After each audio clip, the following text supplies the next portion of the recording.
Welcome to the Modern Insurance Agents Podcast. Today, we're going to talk about why do people hate insurance and how to overcome death threats. Just kidding. We're going to talk about how to break the cycle and build trust so your insurance agency can thrive in 2025. Welcome to the Modern Insurance Agent Podcast. We're your hosts, David and Elle Denning. What happens when a millennial couple dives headfirst into the insurance world, scales $1 million remote business, and decides to share the journey with the world? You get the Modern Insurance Agent. Here, we reveal the messy, magical, and sometimes hilarious realities of building a business and a life you love. From traveling the globe to building remote teams. Yes, even working remotely on top of a mountain in the Philippines. We're sharing insights, strategies, and plenty of laughs to help agents and entrepreneurs succeed. Because let's face it, success isn't just about hitting numbers. It's about designing a life that works for you. So let's dive in and build something extraordinary together. So super excited to dive into today's topic. But before we even do that, Elle, where can they get resources? Yeah, so head on over to jumpstartgonow.com/podcast to check out all of the latest marketing materials that we have for insurance agents that want to stay up to date with their digital marketing. And you can catch some of our past episodes and check those out as well, as we've got a lot of fun stuff we've been covering, including our very recent awesome interview with Daniel Farnsworth. So for today, we're going to talk a little bit about the state of the insurance industry and why it has massive trust issues today, where people feel like they're scammed, unheard, or that the industry is just out to take their money, which is really prevalent, even just kind of the general view of the industry right now by consumers, even stuff like the assassination, UnitedHealthcare CEO, or just natural disasters and people feeling like insurance is just trying to get out of paying claims. There's just a lot of almost animosity and a negative viewpoint when it comes to that industry right now. So really want to talk about, like, why do people distrust the industry? What is thriving that or driving that, and how we can overcome that? Because in reality, this industry is really there to help people and to mitigate risk. But, is it a lack of education? Is it how insurance agencies approach consumers and market? Is it how they deal with them and a lack of empathy maybe? And those are the things I really want to dive in and talk about today. Yeah. And you mentioned a lot there. And I think actually the best place to start with this, David, is to talk about our ads that we run.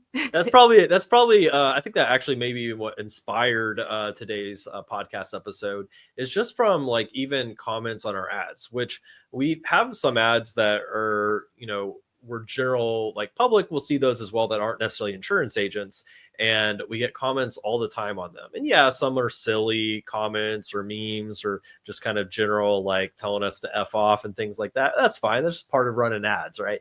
But a lot of it stems with people's viewpoints of the industry. And so it's really interesting to hear people talking about insurance is a scam. I hate it. You guys are like the bottom of the earth. Like, people are just out there to make money from you and not cover anything. They really have this negative viewpoint. And maybe it's just the loud minority, but I don't think that's really the case. I think people who even see the industry as maybe helpful still just don't like it. Yeah. So insurance industry, we talked about this, that has a big image problem. And the general public just doesn't really like insurance, and there's a ton of distrust there.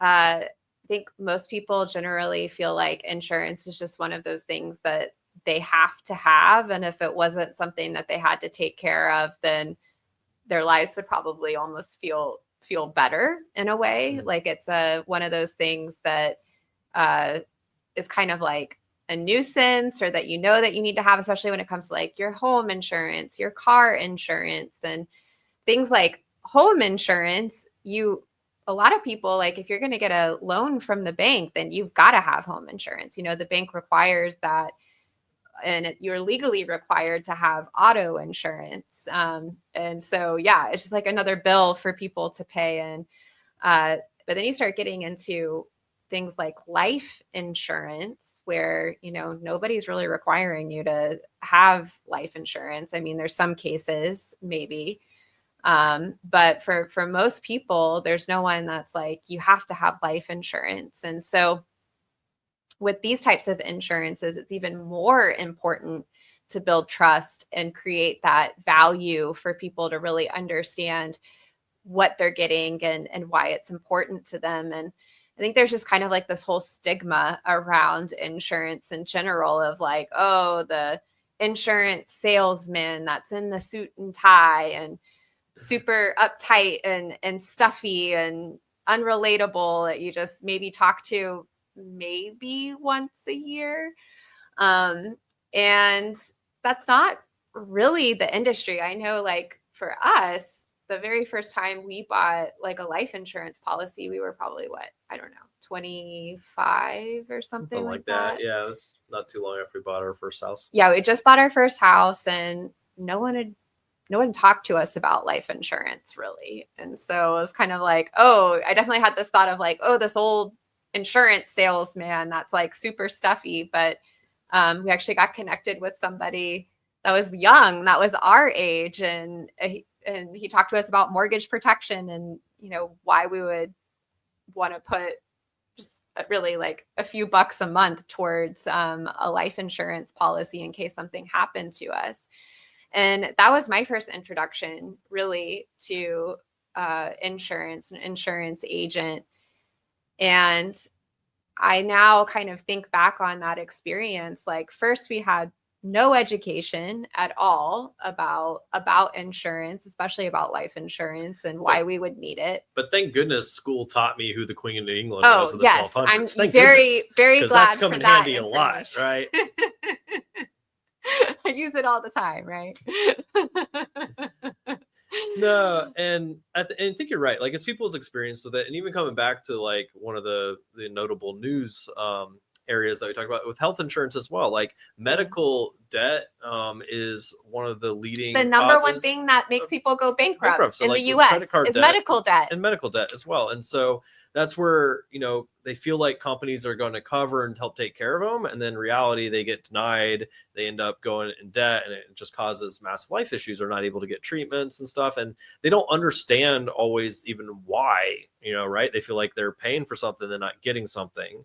And, you know, part of this, I think, comes down to education. Part of it just comes down to the industry, in some cases, like a severe lack of empathy. And then, yeah, I mean, I think some of it comes down to just the approach and marketing and everything of the industry in general. So I know the different lines of insurance, but in general, I don't think any particular area is like, oh, looked favorably upon and people absolutely love it, right? Yeah, I totally agree with that. And I just think about from like the consumer's perspective on that, of that, you know, it's just something like it's a nuisance. And then it's even beyond that people literally feel like they're getting ripped off, especially with things like, so like the assassination for sure with the UnitedHealthcare CEO.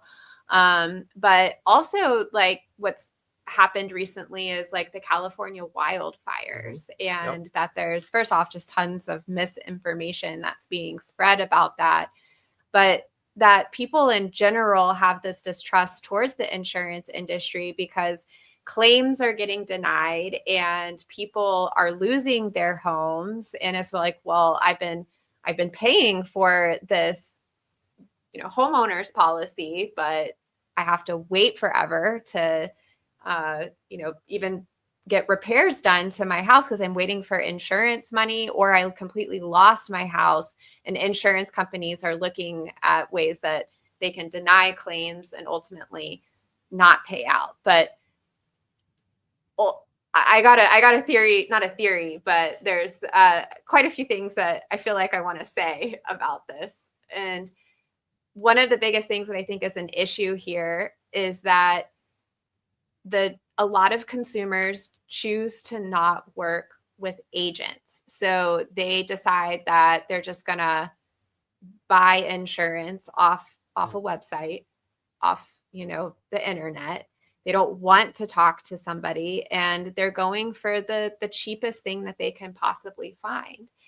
And something that has really opened my eyes in the how many years now? 7 years, I think, that we've been working with insurance agents in their marketing, is just really deeply understanding the important work that agents do in educating their clients on proper coverages. Because the reality is that the cheapest thing is usually not the best thing. And so when people are opting for these, these cheaper policies that are cutting corners, they don't even know what type of coverage they have, because they're not working with an agent that really cares about them and is taking the time to properly educate them. And so that's why I personally feel very, very connected to our mission to help agents brand themselves, market themselves well, because the clients that we work genuinely care about their clients and making sure that they're properly protected. Yeah, I mean, and that's why we're talking about this in the first place, right? I think you made a good point. Like, when there's not that education there, then when everything seems the same to you, you go with the cheapest, right? Sure. That makes sense. But if I understand the differences, I understand why that doesn't make sense. It's not apples to apples, necessarily. But so why are we talking about this in general? Like, okay, I get it. People maybe don't like insurance. Insurance agents want to sell it and help people with it. And as agents, like, we know what we're doing is really important and all the, differences it can make for people. But why are we talking about this in general? Well, this all comes into, how can I approach my prospects, and even the referral partners, and be really successful as part of overcoming this level of distrust, actually having people do business and wanting to do business with me, and absolutely loving it and continuing to spread the word, referring me, and everything a part of that. So we're going to bring this from a business perspective, because one of the key things, no matter what business you're in, is being able to put yourself in your prospects' shoes, right? Think like them, understand how they interact, what are pain points for them, what do they find value in, status in, all these things are just important marketing principles and sales principles. And so part of that's understanding, like, hey, this exists. People have had bad experiences, have a lot of distrust, and honestly, just a general lack of education of how this works. And also, this is coupled with the fact of, different generations' buying habits and how that's shifting how people want to make purchases and do business as well. Like, if we talk about these millennials and Gen Zs, it's not just a lack of distrust that they're going online and purchasing things. They just like the things that are easier, more streamlined, and sometimes less dealing with people, right? Yeah, absolutely. And I think that's so important to recognize, as far as really meeting your customer where they're at and your client where they're at. This is another big reason that we love teaching our clients to build a personal brand and using social media, because when you're using social media, you're literally going to where your clients are spending their time. And you're meeting them where they're at. And I like your point also about just like, being not forcing somebody to pick up the phone, but being able to help them through text, I think is huge. I think there's a huge shift that's happened, where people, they prefer texting over, or like having one, like a chat, that they're chatting with somebody for help or support or to get their questions answered, versus feeling like they have to pick up the phone and talk to somebody on the phone. Yeah, and that's an important aspect, but I think even a very important thing to look at as well is how people choose to make purchases today, when in the past, and in some of these methods that, older agents have been doing forever, but, need to end up being shifted today because they're just not as effective, is in the past, it used to be like, I didn't get hit about insurance or approached every day and all the time and get constant calls or, letters in the mail and everything. That was where, and not even insurance based, or really most industries, I could call someone, they're at dinner, they pick up their home phone on a landline, because that used to exist, right? and some of the people listening to this have no idea what I'm talking about, and so it makes me feel old. But they pick up the landline and be like, oh, who am I talking to? Oh, you know what? I do need that. Let me buy that, right? And if they built good rapport, provided value and solved a problem for them, they'd make that purchase. And that's how sales, used to be a lot, right? You either meet people out in person in communities, or you call them and get a hold of them and provide value in some way, right? Or door to door, right? And so, but now the amount that people are approached and solicited and called and reached out to, or ads constantly in their face, right? Like, they have a negative perspective of people reaching out, especially if it wasn't necessarily asked for, or if they're getting a lot of that happening because they didn't realize when they filled something out that 100 different people would be calling them, right? So they've shifted to more of like, I want to choose who I work with. Like, it's that totally branding, the reputation, and like more of my choice than whoever I get hit with.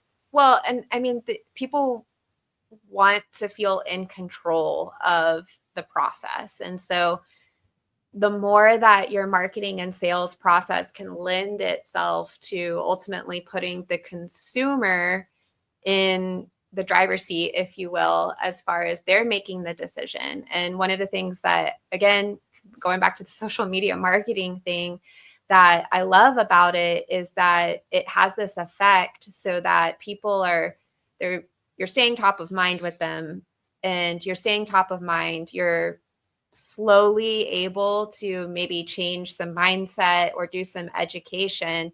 But the reality is social media just allows you to be there when people are ready, and allows you to be that person that they're thinking of. Because I don't know, something could have happened that really just, triggered something, maybe something happened to a friend or a loved one, and now maybe life insurance wasn't something that was important to them, but they had a life event, and now it's like, oh no, like, this is something that I need to think about. And if you're the person that they're seeing on social media, you're the person that they're going to be reaching out to. And so part of this marketing is just being present and being visible, and really allowing people to reach out to you and making yourself available, as well as positioning yourself more as an authority and an expert that they can get their questions answered and that they can get information from without feeling like they're going to be bombarded with unwanted phone calls, text messages, and emails. No, yeah, absolutely. Because once again, marketing kind of 101, when I look at my target audience, my prospects, and what they find as problem points or bad experiences, being able to position myself as someone who can solve those problems or approach it differently in the way that they find more valuable, beneficial, and are more open to, sets me apart and brings me in more business as well. And, honestly, just a deeper relational connection anyways, which we're big fans of, versus transactional.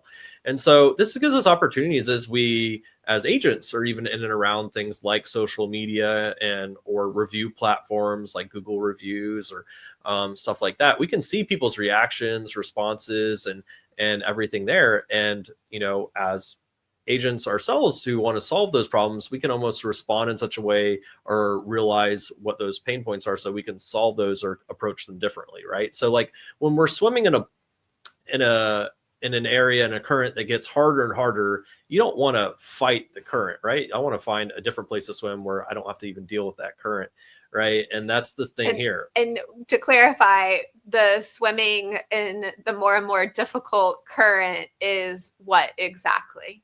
It's continuing to try like methods and marketing approaches that are getting harder and harder to get results from over time. So this would be methods in which I'm being very transactional, reaching out, like the common like lead side, right? Like I get an information, I reach out, I'm one of a million agents that are reaching out to them, even if it's an exclusive lead, right?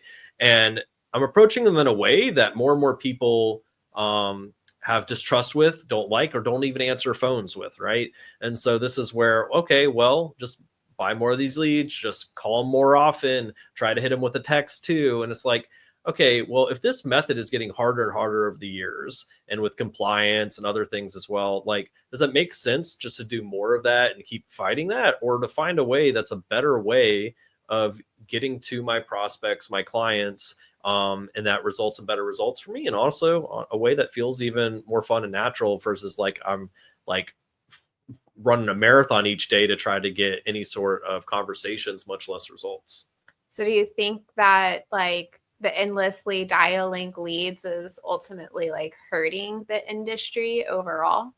I would say so, because I mean, I think people getting more and more tired of that, more and more frustrated with that, it's not just going to like shift one day where people are like, oh, I love getting phone calls. They're great. You know, I think the damage has been done, and just realizing, okay, I need to shift how this, you know, how I approach this. And but that's always been done in some capacity. Like it used to be prior to the phone. Cool. I either go door to door or I go out to events and in the, you know, in the world where people were. And then it was the world. and yeah, and like in the wild. or I would send stuff in mail, right? And then the phone came, you know, into existence, and like, oh, I can reach out to people through the phone and, you know, all over and contact them there.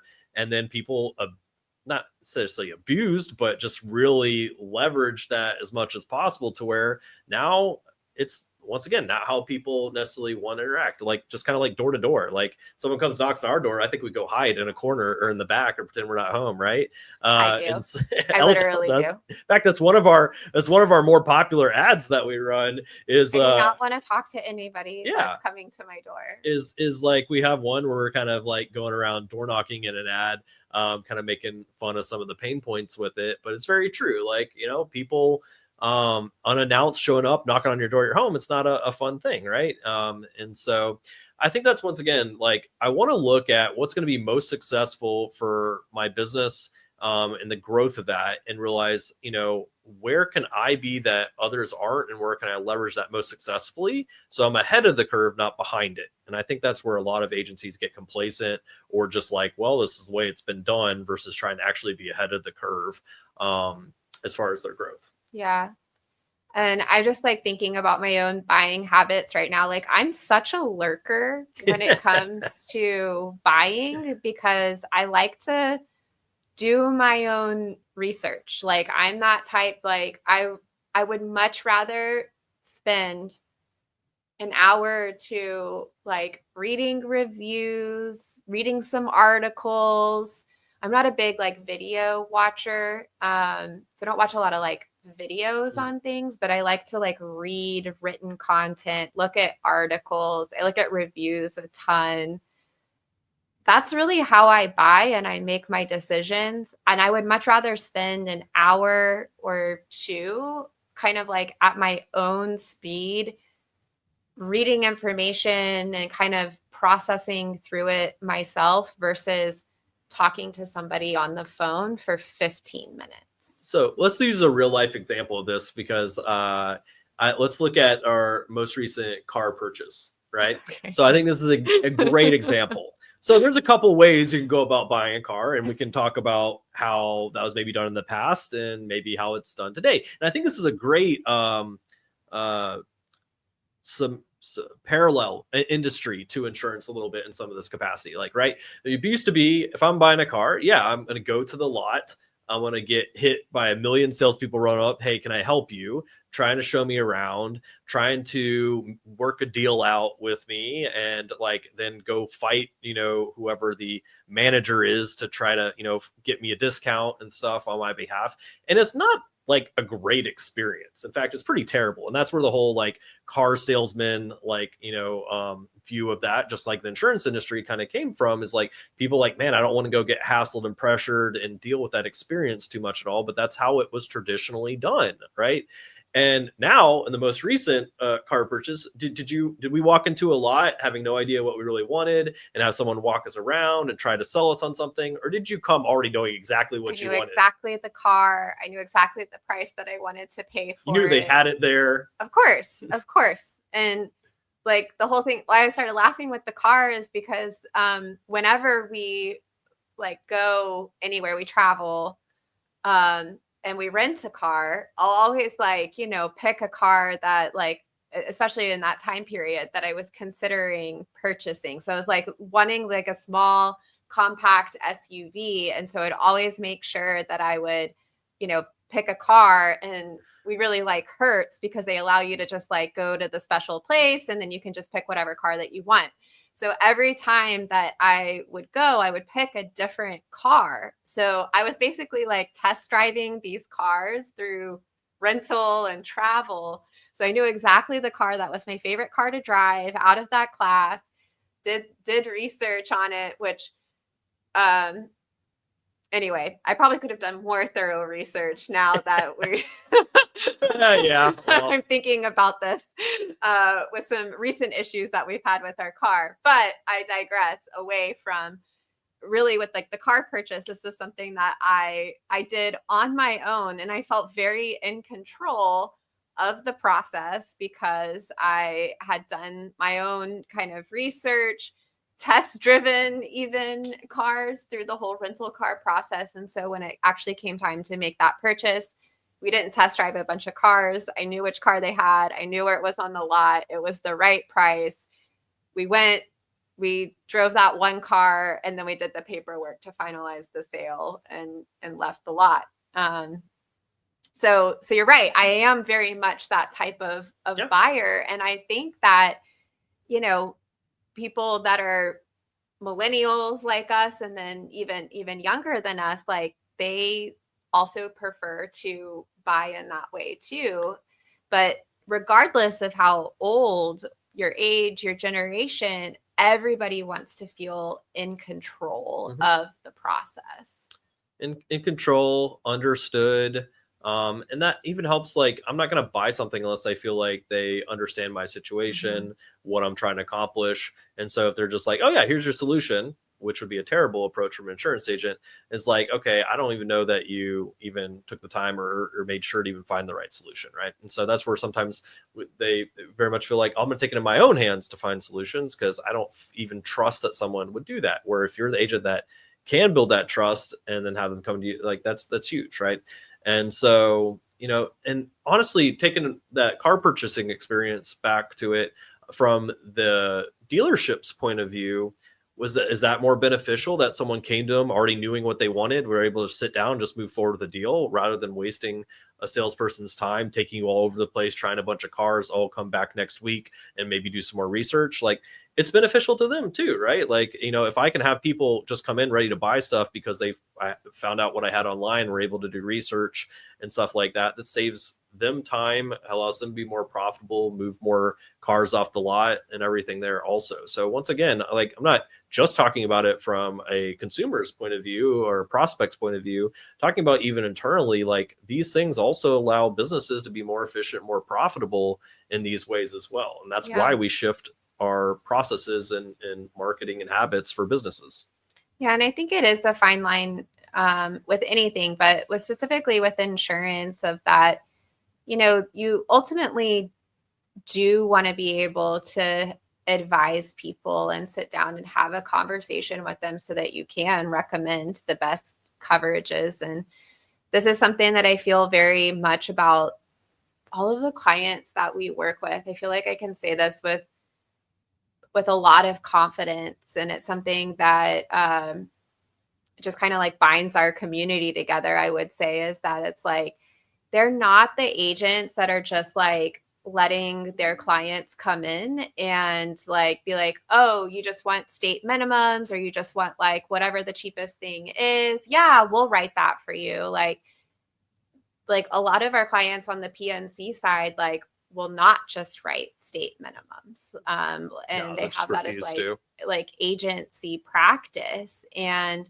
I have so much respect for them. And I think that that's something that really sets them apart and also helps them with building their personal brands, because they genuinely care about their clients, and this comes through. So I think that there's this balance between like people, from the consumer side, feeling in control of the process, not feeling like they're getting pushed on in a way, but also at the same time, it is the agent's job to make those recommendations and to do their best to like fight that their client is going to be properly protected in worst case scenario, because at the end of the day, that's their job. Yeah. And kind of shifting a little bit to like, when we talk about this perception, it generally, like, comes like top down a little bit, right? So like people recognize these big companies and carriers, and they don't particularly want to have bad reputations either. Like they don't want to be in the news for anything negative or bad PR and stuff. But like at the end of the day, like people just automatically associate like, hey, I see the news, I see what's going on. I don't want anything to do with either of these companies. And so when it comes down to a prospect, like if I feel like it's someone that's either smaller or local or someone that I see that, you know, who they are as like people and stuff like that, helps them feel trust even more than just like faceless corporate entity, which unfortunately is how most people interact with this industry. And so that's where when I want to shift a little bit into talking about personal branding and how that's really powerful on being able to more easily build this trust, attract the prospects and business to you, and expand through relationships, the network. And honestly, when I look at the math, it's more profitable too. But Elle, can you talk a little bit why personal branding is so key as one of the probably best methods of overcoming this level of distrust and kind of negative viewpoints in the industry? Yeah, so it really helps you with overcoming that sales resistance. So this is something I think, you know, a lot of like newer agents or people that are even just like new in entrepreneurship and in business, it's kind of like they want to go from this like, oh, you expressed interest, that must mean that you're ready to buy. Like they go like in their minds, That's so like true. you filled out the form, that must mean that you're a buyer, you're ready to go, let's get you into something, like let's, you know, get you that policy right away, get you into that car right away. When you're a desperate, hungry insurance agent, it's like an opportunity they need to buy right now, but that's definitely not what the prospect's thinking. Yeah. And this isn't just in insurance, it can be applied to any business, but there's this space in between awareness of like, okay, that they are expressing some sort of, even like even with awareness, like, you know, there's whole thing that we could probably go through as far as the different stages of marketing and selling, but there's a stage that people go through from even like putting their hand up and saying that they're interested for information and being ready to make a purchase. And we call that stage lead nurture. That's really the time that people are in that decision-making process. And agents can burn a lot of leads in between this time of the prospect saying, yes, I'm interested in more information, and the agent wanting to rush that process right away without really even communicating any value, any trust, building any rapport. And what I love about personal branding is that it allows you to have this lead nurture process at scale. And it really helps to nurture those leads and help them make that decision to work with you. And one of the things that's different about personal branding than just like educating people in general about why they would need a life insurance policy or why state minimum coverages aren't the best decision, like that's just education. But when you infuse your personality into it, or that information now is coming from you as that subject matter expert, not only are you educating them about why on certain products or decisions or whatever, but you're that authority and trusted voice that is now delivering that information to them.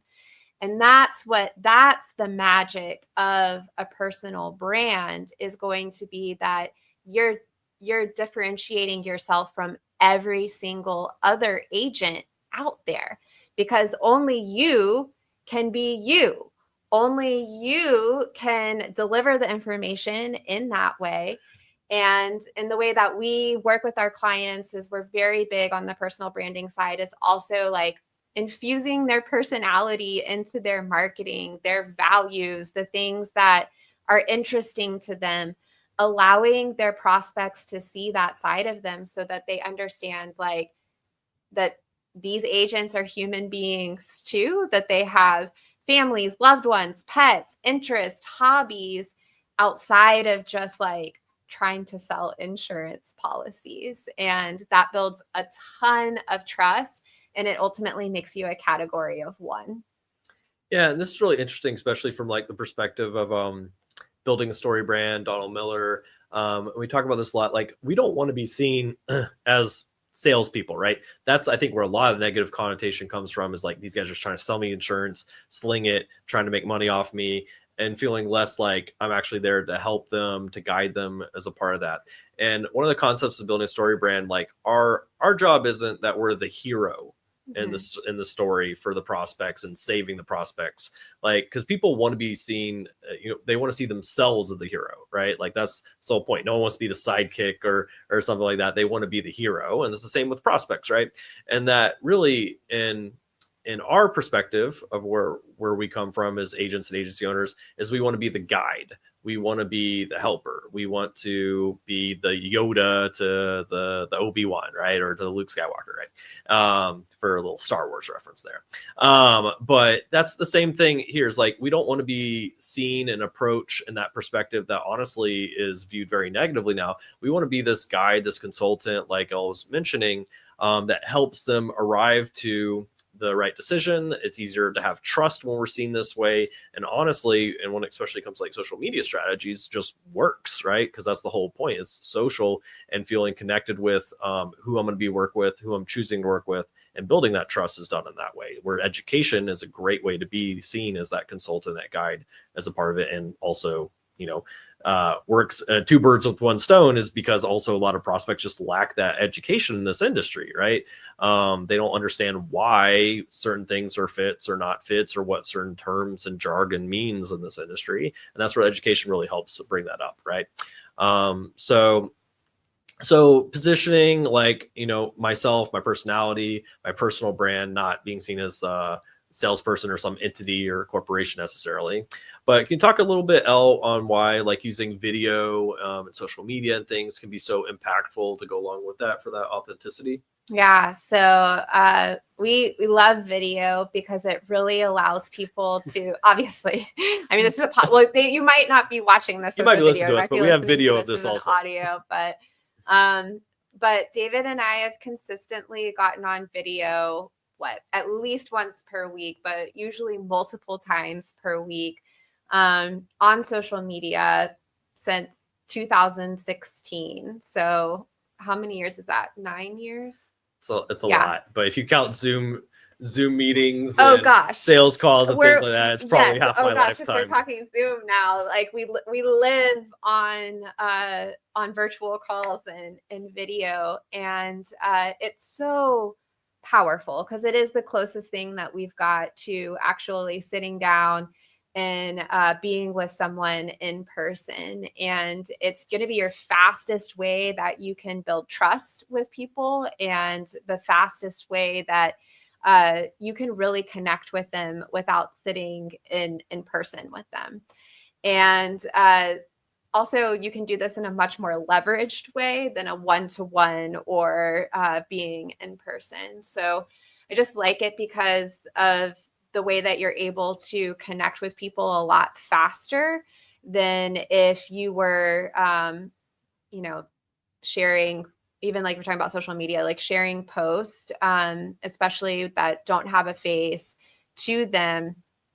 Not only is it going to perform better to do video, like if you just look up as far as like stats of how much video content is now being consumed, like it's exponentially growing year over year over year of how much video content people are consuming.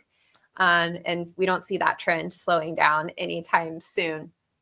So people are also expecting this as far as content and video goes as well. And they like it. Like, I mean, they like it because it shows a window, it shows a glimpse into into people, whether it's something like this, where it's like a podcast and people talking back and forth, Or it's maybe like behind the scenes of what like day in the life looks like or day at the office looks like. There's something that you're able to capture through video that cannot be even communicated through images and pictures. Yeah, I mean, it's how people consume content, but it's also like one of the easiest ways to build trust as a part of that. And so, and one of the things that allows us to do is, yeah, it allows us to share stories, which are generally how people connect, interest them. If we can leverage entertainment into how we do business as well, it makes it easier. Let's be honest, insurance isn't the most fun topic in the world for people to talk about, especially prospects, right? So if we can make this a more of a fun or entertaining experience, why solving the problems even better. But we can use the stories, also testimonials, how we've helped people. They can hear from others on how we've helped and stuff. Video testimonials are incredibly powerful versus there's less trust in just like websites that feature testimonials on their websites. Like you could literally put anything there. And I've seen sites where people are literally just putting fake testimonials too. I'm like, okay, that's where if I could see someone talking through a testimonial, I'm much more willing to have some level of trust in that versus just something on their website, right? And also video allows us to educate people even better as well. And that's one of the key aspects of this. But I want to talk about how like video, personal branding, social can even empower even newer or smaller agents or agencies to really compete with even bigger ones in some capacity. Because it's really interesting when it comes to like something like Google reviews and something where people go take a look there. Like if it's me and a couple others in the space and they have hundreds of reviews and I have like 5 or whatever, because maybe I'm newer or just getting started or something along those lines, well, that's really hard to compete, especially when people going for those reviews and reaching out.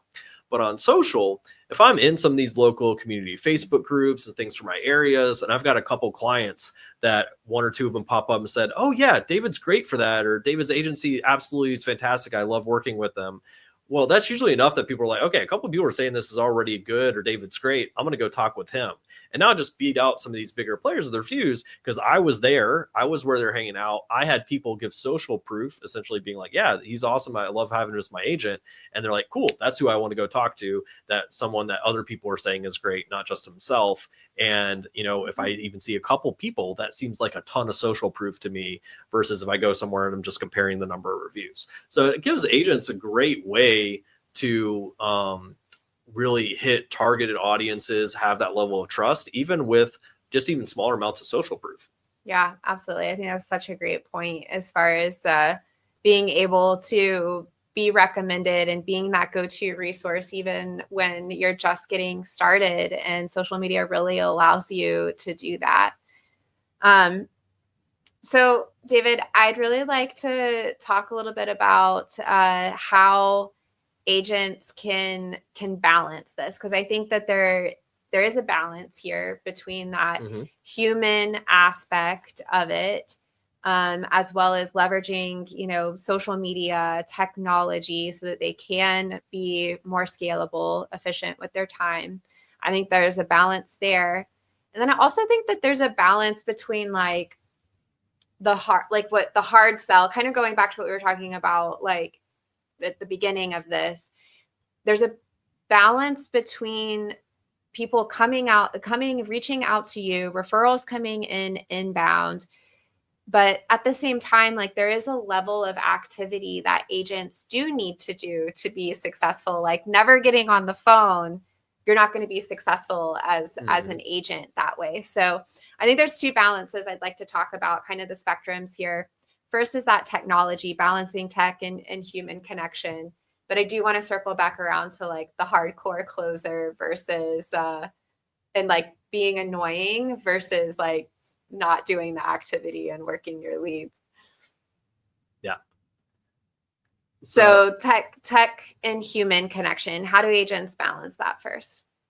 Yeah, I mean, so I view the technology side as more to empower me to have more of those actual personal connections and do more, but through allowing technology to make it easier and more streamlined for me. Like, so say I need to nurture my prospects, my audience, stay in front of them. Like with most people, like when I take like leads or how stuff used to be done. Well, I have to remember to call them, or I had to remember to text them. I had to put them in my CRM. Don't forget to touch base with them at this point in the future. Otherwise, they forgot about me immediately and never going to remember me again, because unless I'm in front of them or reaching out to them, they're not going to be like, oh, that insurance agent I reached out to 6 months ago, who was that again?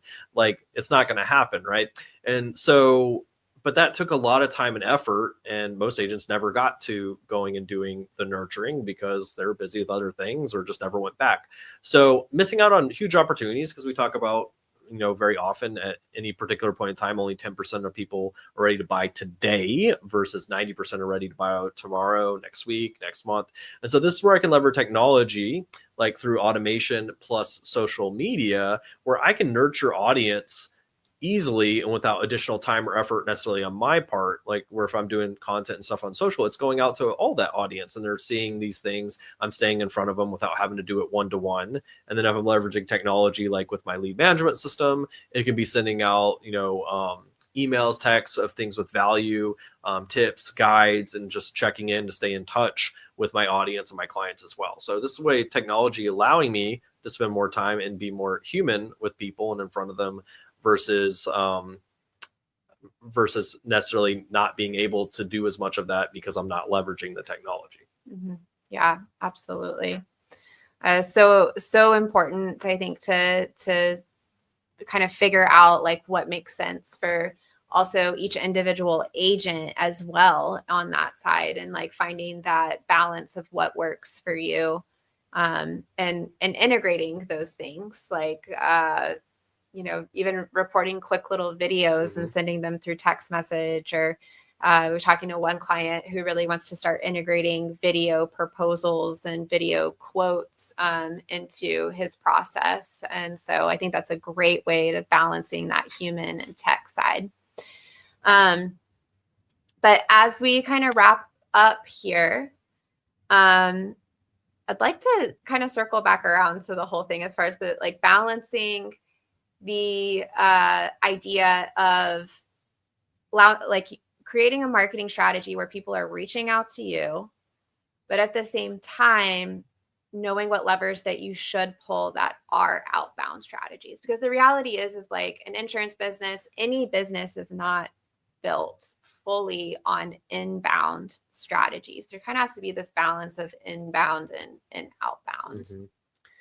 So, I mean, I think there's these ongoing methods where we develop more inbound, and there's activity that goes along with that. Like, let's take social, where I am putting out content, where I am in front of people regularly, and I'm building up this trust and this inbound audience. But then there's even more, not aggressive, but like more actionable items I can be doing each day, as far as reaching out, connecting with potential referral partners, starting these conversations and these relationships, which, if I'm not doing these things, they're not just going to pop up and be like, hey, I randomly walked into your office one day and say, think you might be a good referral partner. Like, some of this comes from me starting these conversations, which might be a little outbound, even if I'm able to do it in a more warm manner where they already maybe know a bit of who I am and have a level of trust when I come to them, makes it even easier.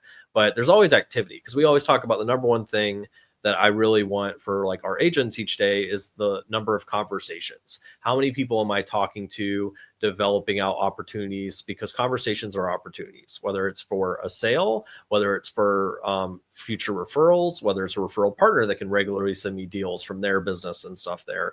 All that comes from conversations. So I can't sit in a corner at home. I can't go sit in a coffee shop in a corner and expect business to come to me. I got to take that daily activity. It just may look different than me just dialing through a list of numbers.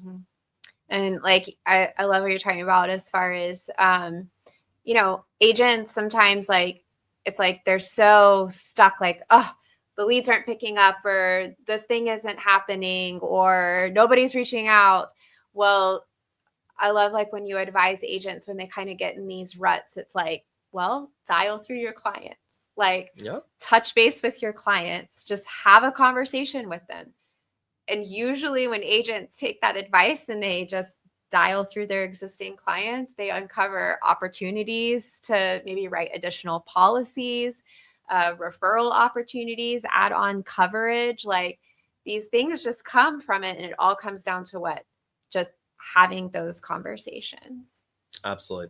And so that's what I really want to encourage agents. If they're going to take away a few things from today, is I really want to build my personal brand. I want that know, like, trust. I want those people coming and working with me and my team and my agency. We always tell people, don't brand your company, don't brand your IMO, FMO, don't brand the carrier, brand yourself.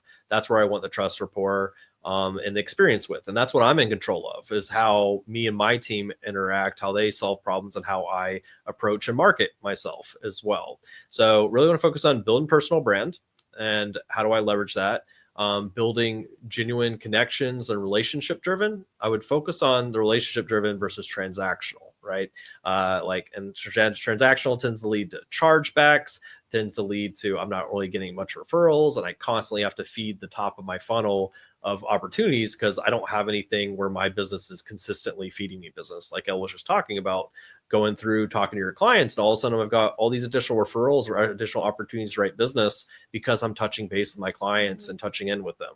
And that goes a long way, especially when people are used to, especially on like a life side where they're used to never hearing from their insurance agent again after they sold the first policy, right? So it makes you stand out, right? And that's part of the reputation I want. I want to be known as the agency that takes care of my clients, that they can send more referrals to because they have that level of trust. If you're not regularly getting referrals from your clients and audience, then you got to ask yourself, like, am I even doing a good job and a good experience with them? Because I should be getting those referrals. Haven't built up enough level of trust that they're sending even more people to me. And so keeping that in mind. So building personal brand, leveraging technology, but not replacing you, right? Like this is where consumers like things to be easier, but they don't want to feel like there's no one they can talk to, no one they get questions answered from if they have questions and want to talk to someone.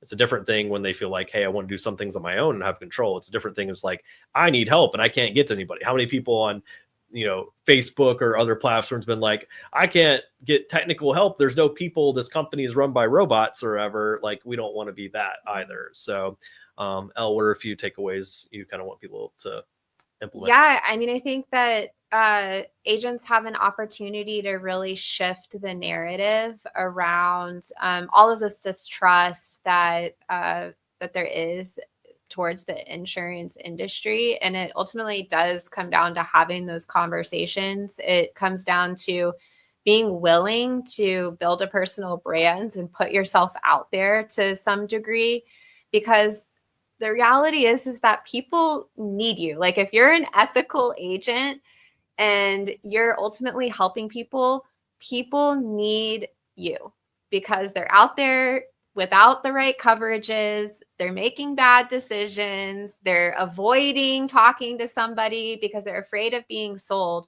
So you have an opportunity to be someone completely different and to really change people's minds about the entire industry. So be a part of that, be part of the solution when it comes to making insurance, making it sexy, but also just fun. Making it more fun and valuable for the insureds, for the consumers out there. Because let's be honest, like there's so much bad information, bad decisions, people not having the right coverages when they need it. And it's because they're buying insurance online and they're not getting properly protected. So there's a need. Be brave, brand yourself, educate your audience, use technology, meet your clients where they're at, your prospects where they're at. Be part of the revolution for the modern insurance agent, right? I didn't know we were going to get so fired up with we are so fired up because this challenge and everything that we started off today talking about isn't going to be fixed from the top down. The problem of corporate entities distrust and being there just to make money off of you isn't going to start from the top. It's going to start from the bottom. It's going to start from the relationships, how agents approach, how they solve solutions, how they build this with their clients and their referral partners. And that's going to move up through the industry. And that's what it is. We're the ground lines. We're the people that consumers interact with. We're the people they talk to. We're the people they trust. They don't just, call in, to the company, into UnitedHealthcare, and just like, let me talk to some random person on the phone. I want my agent solving this and being there for me. So it's going to start with you guys. So be the change for this industry that's going to shift it, make it amazing, make it great, make it relational, and make you the modern insurance agent. So with that, we thank you guys. Hopefully this topic's been super helpful for you. Elle, where can they find resources? Yes. If you want our past episode library, we also have some cool downloads for you guys as far as keeping you up to date for the modern insurance agent on marketing materials, checklists, downloads. You can hop on over to jumpstartgo.now.com/podcast. Awesome. So stay tuned for the next episode of the Modern Insurance Agent podcast, where we continue to talk about how to grow, scale your business in the modern times and ages and techniques, and shifting this industry. So we'll see you guys on the next episode.